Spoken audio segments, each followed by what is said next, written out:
And as Rupert Murdoch prepares to address members of Parliament in Britain tomorrow, how serious is this moment for him and his company? Oh, I think it's dreadfully serious for Rupert Murdoch and his family and his company. I mean, the company itself, I don't believe is in danger. It's a $32 billion revenue company. It's probably the second or third largest media company in the world. But Murdoch's aura of invincibility is gone. His lieutenants are apples falling from the tree. His argument that it was just a few rotten apples has been discredited. It's really a barrel problem. And so he's got to deal with that, and he knows that in coming days, not just in his testimony tomorrow, but in coming days, there will be more apples that will be revealed to have been rotten. So he's got a lot to answer for. I mean, I can say from my experience editing a newspaper for him, and this was, 5, 6 years before any of this phone hacking began, but certainly when I worked for him, he wanted his editors to be tough, to be ruthless, to be aggressive, all the things you'd expect from a tabloid newspaper, but always to operate within the law. And I find it impossible, personally, knowing the man, to believe that he would have known about law breaking on his newspapers, let alone that he would condone it. It's not just a question of what you knew, but whether you should have known. The fact of the matter is that his people were turning up the most unbelievable stuff, from phone conversations that the prince had, or Princess Diana, or others. How did he not ask, and his top people not ask the question, how'd you get this? You know, as an editor, if your reporter comes into you with a story and says, I got this, I think it's a page 1 story, and say, oh my God, it's a great story, it is page 1. But the first question you're going to ask is, how'd you get it? Who are your sources? Why weren't they asking those questions? Well, I'm sure that the editors would be asking those questions. Well, then they're implicated. Rupert Murdoch's, I'm sure Rupert, unless I don't know the man, I think tomorrow when he gets in front of these members of Parliament, he'll probably argue, look, I'm in charge, as you said, of a $32 billion corporation.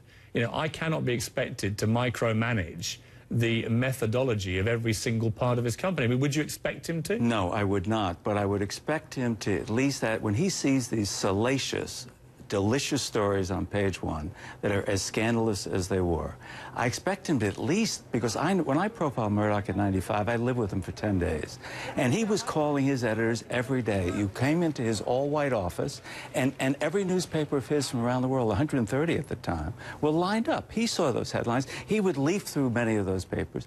I would expect he might have asked the question, how are we getting all this wonderful stuff? Turn to Porter Bibb here. There's been lots of speculation and denial from the Murdochs that the newspaper division may simply be sold off in Britain. Again, I find that hard to believe because of the deep-rooted love that he has for those papers. And I was, as a former editor of the News of the World, pretty shocked to see the News of the World shut down. After 168 years, it was his first newspaper that he bought in Britain. And it was something that he, I think, had huge respect and a personal admiration for. Did it become too hot? Is the newspaper division for him now in Britain simply not making enough money to make it worth saving in a crisis like this? Well, he's got to address several constituencies on this issue. One is the News Corp investors, and print obviously is a losing proposition, and News Corp has not made an effective transition to the digital domain for any of their newspapers, starting with the Times and the Sunday Times of London and going on down.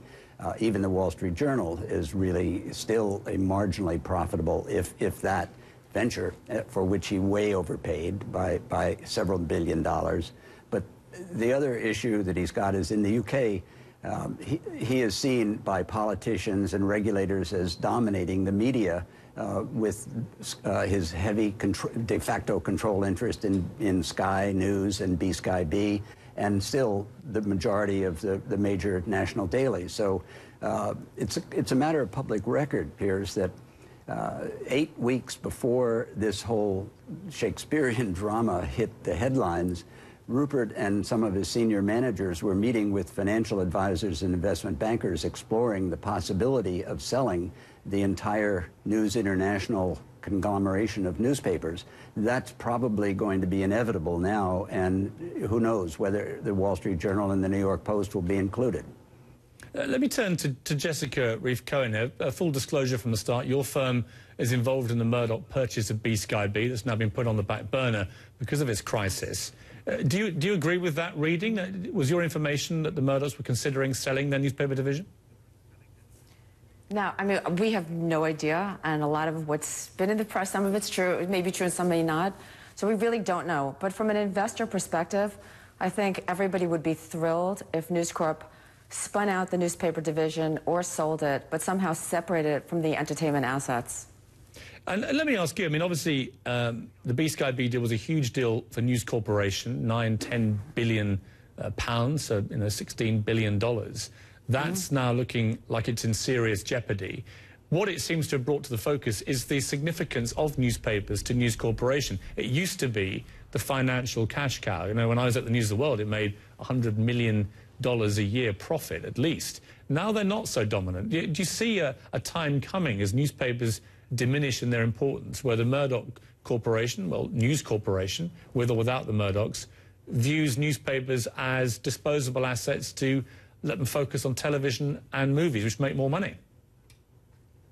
Well, I mean, there's clearly an affinity for newspapers by Rupert Murdoch, but newspapers now account for a very small percentage of total operating income, maybe $500 million. So it's like less than 10% of the total company.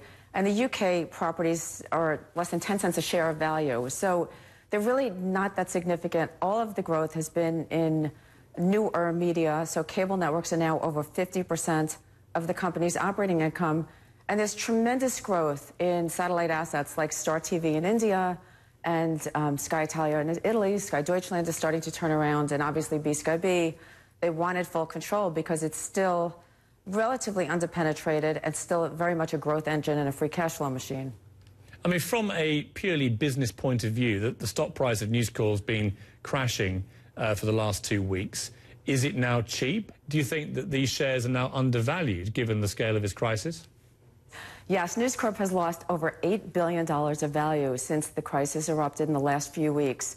And we can account for, with the decline in B-Sky-B share price, because you had risk arbs in the stock, and even, you know, just saying they give away the UK newspapers, which obviously wouldn't happen. They could sell it or spin it.